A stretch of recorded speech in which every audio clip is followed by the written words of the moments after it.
ஆண்டவராக இயேசு கிறிஸ்துவின் நாமத்தினாலே எங்கும் நிறைந்தவர் ஒளித்தின் சார்பாக வாழ்த்துக்களை தெரிவித்து வருகிறேன். இந்த காலவேளையிலும் கூட கர்த்தருடைய வார்த்தையிலிருந்து நாம் சில விஷயங்களை தியானிக்க போகிறோம். இன்றைக்கி என்ன செய்தியுடைய தலைப்பு என்ன சொன்னால் பார்க்கும்போது தேவ சித்தத்தை முக்கியத்துவப்படுத்துதல் என்கிற தலைப்பிலே நாம் பார்க்க போகிறோம். அதுக்கு ஆதாரமாக எடுத்துக்கொண்ட வேதவசனம் மார்க் எழுதின புத்தகம் 1ஆம் அதிகாரம். அதில் 40 வசனத்தை என்ன செய்யலாம் பார்க்கலாம். அந்த வசனம் என்ன சொல்ல வாசிக்கிறேன். அப்பொழுது குஷ்டரோகி ஒருவன் அவரிடத்தில் வந்து அவர் முன்பாக முழங்கால் படியிட்டு, உமக்கு சித்தமானால் என்னை சுத்தமாக்க உம்மால் ஆகும் என்று வேண்டிக் கொண்டான். இந்த வசனத்தை மையமாக வச்சு தான் இன்றைக்கி நம்ம பார்க்க போகிறோம். இன்றைக்கி செய்தியுடைய தலைப்பு என்னென்னு சொன்னால் தேவ சித்தத்தை முக்கியத்துவப்படுத்துதல் அப்படிங்கிற தலைப்பில் பார்க்குறோம். 1:40 மார்க்கில் பார்க்குறோம். இன்றைக்கி அநேகர் என்ன செய்வாங்கன்னா தங்களுடைய சித்தத்தை தான் முக்கியத்துவப்படுத்துவாங்க. தங்களுடைய பெற்றோருடைய சித்தத்தையும் தங்களுடைய மற்ற காரியங்களையும் நண்பருடைய சித்தத்தையும் தான் முக்கியத்துவப்படுத்துவாங்க. அதை நிறைவேற்றுறதில் ஆர்வமாக இருப்பாங்க. இன்னும் சொல்லப்போனால் படிப்பில் அதிகமான ஒரு விருப்பத்தை காட்டுவாங்க, தொழிலில் காட்டுவாங்க, குடும்ப உறவுகளில் காட்டுவாங்க. வாழ்க்கையில் முன்னேற்றத்துக்கான வழி என்னங்கிறதுல தான் அவங்க சுய விருப்பத்தை முக்கியத்துவப்படுத்துவாங்களே தவிர தேவ சித்தம் அப்படின்ற ஒரு நிலை வரும்போது அதை முக்கியத்துவப்படுத்த மாட்டாங்க. ஆனால் இன்றைக்கி நாம் பார்க்கக்கூடியது என்னென்னா தேவ சித்தத்தை முக்கியத்துவப்படுத்துதல்ங்கிற தலைப்பில் பார்க்குறோம். பொதுவாக இந்த பூமியில் பலவிதமான காரியங்கள் சொல்லப்பட்டாலும் தேவ சித்தம் அப்படிங்கிற காரியம் தான் நிலையான காரியமாக இருக்குது. தேவ சித்தம்னா தேவனுடைய விருப்பம்னு அர்த்தம். அப்போது அந்த தேவனுடைய விருப்பத்தை முக்கியத்துவப்படுத்தக்கூடிய விஷயத்தில் அநேகர் இல்லாமல் தங்களுடைய விருப்பத்தையும் உலகத்தில் உள்ள மற்றவங்களுடைய விருப்பத்தையும் தான் முக்கியத்துவப்படுத்தக்கூடியதாக இருக்கிறாங்க. இன்றைக்கி அப்படி உலகத்தில் காணப்பட்டாலும் தேவனுடைய சித்தத்தை முக்கியத்துவப்படுத்துறதில் யார் முதலிடம் வகித்தாங்க, யார் அதை முக்கியத்துவப்படுத்தி என்ன செய்யாங்க இருந்தாங்கங்கிறத பார்க்க போகிறோம். ஒரு முறை இயேசு கிறிஸ்து அவருடைய சீசர்கள் எல்லோரும் சேர்ந்து என்ன செய்கிறாங்க, ஊழியத்துக்கு போகிறாங்க.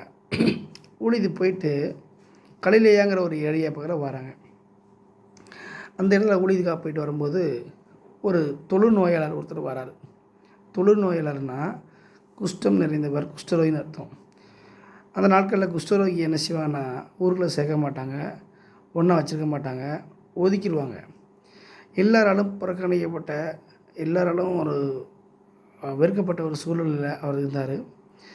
அவருடைய அந்த குஷ்டம் மற்றவங்களுக்கு பார்த்திங்கன்னா பரவிடக்கூடாது, அது தீட்டுன்னு சொல்லி சாபத்துக்கு அடையாளம் சொல்லி ஒதுக்கிடுவாங்க. அப்படி தான் ஒதுக்கியிருந்தாங்க.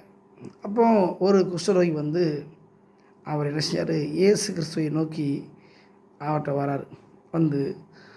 முழங்கால் படியிட்டு, ஆண்டவரே உமக்கு சித்தமானால் என்னை சுத்தமாக்க உங்களால் முடியும்னு சொல்லி சொல்கிறார். நல்லா கேளுங்க. அந்த குஷ்டரோகி அப்படின்னு சொன்ன உடனே தேவனாகி கர்த்தர் என்ன செய்கிறாரு, தம்முடைய கையை நீட்டி அவனை தொட்டு, எனக்கு சித்தம் உண்டு, நீ சுத்தம் ஆகு அப்படின்னு சொல்லி உடனே குணப்படுத்தி அனுப்பி விடுகிறார். இந்த சம்பவத்தை நம்ம வாசிக்கலாம். ஆனால் இந்த சம்பவத்தில் 3 விஷயம் அடங்கியிருக்குது. தேவ சித்தத்தை முக்கியத்துவப்படுத்தக்கூடிய விஷயத்தில் யார் இருந்தாங்கன்னு சொல்லி பார்க்கும்போது இவரை பார்க்குறோம், குஷ்டரோகி பார்க்குறோம். இவர் குஷ்டரோகியாக இருந்தாலும், ஒதுக்கப்பட்டவராக இருந்தாலும், உலகத்தின் பார்வையில் அற்பமாக எண்ணப்பட்டவராக இருந்தாலும், தேவனுடைய பார்வையில், இயேசுவின் பார்வையில் தேவ சித்தத்தை முக்கியத்துவப்படுத்தக்கூடிய நபராக இருந்தார். அவர் வந்த உடனே 3 காரியம் செய்தார். இயேசுவை நோக்கி வந்தோடனே முழங்கால் படியிடுகிறார். அது எதை காட்டுதுன்னா தேவ சமூகத்தில் அவர் காட்டுகிற பணிவை வெளிப்படுத்துகிறது. அவர் பணிவு அப்படியே வெளிப்படுத்துங்க. தேவ சித்தத்தை முக்கியத்துவப்படுத்தக்கூடிய யாராக இருந்தாலும் முதல்ல அவங்கள்ட்ட வெளிப்படக்கூடியது எதுவாக இருக்குன்னா பணிவாக தான் இருக்கும். 2வதாக நான் குணமாகணும், நான் நல்லா இருக்கணும்னு அவர் சொல்லலை, நினைக்கலை. உமக்கு சித்தம் இருந்தால் அப்படின்னு ஆண்டவருடைய விருப்பத்தை தான் அவர் முக்கியத்துவப்படுத்துகிறார் தவிர தன்னுடைய உடல் நலனை குறித்து, மக்களுடைய மற்ற விருப்பத்தை குறித்து அவர் இம்பார்ட்டன்ட் பண்ணவே இல்லை. தேவனுடைய சித்தத்தை விருப்பத்தை தான் என்ன செஞ்சார், அவர் முக்கியத்துவப்படுத்த ஆரம்பித்தார். மூன்றாவதாக, உமக்கு சித்தமானால் என்னை சுத்தமாக்க உம்மால் ஆகும் முடியும் சொல்லி ஸ்ட்ராங்காக விசுவாசத்தை வெளிப்படுத்தினார். அப்போ அந்த ஒரு வார்த்தையிலேயே 3 விஷயத்தை பார்க்கலாம்.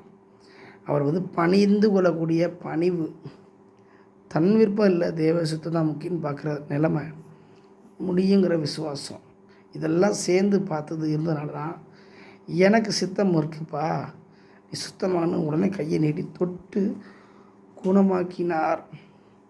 எனவே இதிலிருந்து நாம் தெரிந்து கொள்ளக்கூடிய விஷயம் என்னவென்று சொன்னால், நம்ம வாழ்க்கையில் ஊழியமாக இருக்கலாம், ஃபேமிலியாக இருக்கலாம், தொழிலாக இருக்கலாம், பிஸ்னஸாக இருக்கலாம், படிப்பாக இருக்கலாம், குடும்ப உறவுகளாக இருக்கலாம், எதுவாக இருந்தாலும் இருக்கட்டும், நம்மகிட்ட பணிவு இருக்குதா, தேவ சித்தத்தை முக்கியத்துவப்படுகிற அந்த காரியம் இருக்குதா, விசுவாசம் இருக்காங்கிறத யோசித்து பார்க்கணும்.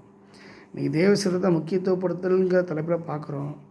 நாம் எல்லா விஷயத்துலேயும் எல்லா காரியத்துலையும் முக்கியத்துவப்படுத்துகிறோமா? அப்படி முக்கியத்துவப்படுத்துகிறதா இருந்தால் பணிவு இருக்கா, விசுவாசம் இருக்கான்னு நினச்சி நம்ம பார்க்கணும். யாருக்குமே இல்லாத அந்த ஒரு நிலை இந்த குஷ்டரோகிக்கு இருந்தது. ஆகவே தேவன் அவரை தொட்டு குணமாக்கினார். எனவே இந்த செய்தியை கேட்குற ஒவ்வொருவரும் தெரிந்து கொள்ளக்கூடிய விஷயம் என்னென்னு சொன்னால், இந்த குஷ்டரோகியை போல் தேவ சித்தத்தை நம்ம நினைச்சணும், முக்கியத்துவப்படுத்துதலாக இருக்கணும். விசுவாசத்தோடு பணிந்து கொள்ளுதலை நினைச்சணும், வெளிப்படுத்தணும். அப்படி இருக்கும் என்று இருக்கக்கூடிய சொல்ல நம்ம முன்னுரிமை என்று சொன்னால், தேவனுடைய பார்வைக்கு நம்ம என்ன செய்வோம், இனிமையானவங்களாக இருப்போம். அவன் தேவ சித்தத்தை முக்கியத்துவப்படுத்தினால தேவன் பார்வையில் அவன் சுத்தமாக்கப்பட்டான். ஒருவேளை இன்றைக்கி நம்ம மற்றவங்க பார்வையில் சுத்தமாக இருக்கணும் அப்படின்னு நினைக்க ஒன்றும் பெரிய விஷயம் இல்லை. தேவனின் பார்வையில் சுத்தமாக்கப்படணும். அப்படி இருக்கணும்னா தேவ சித்தத்தை முக்கியத்துவப்படுத்தணும். எனவே இந்த செய்திக்கு உங்களை ஒப்பு கொடுத்து தேவ சித்தத்தை முக்கியத்துவப்படுத்தி தேவனால் வரக்கூடிய விடுதலையும் நன்மையும் பெற்றுக்கொள்ள வேண்டும் என்று சொல்லி உங்கள் அனைவரையும் எங்கும் நிறைந்தவர்களுடைய வாழ்த்துகிறது. ஆமேன், ஆமேன்.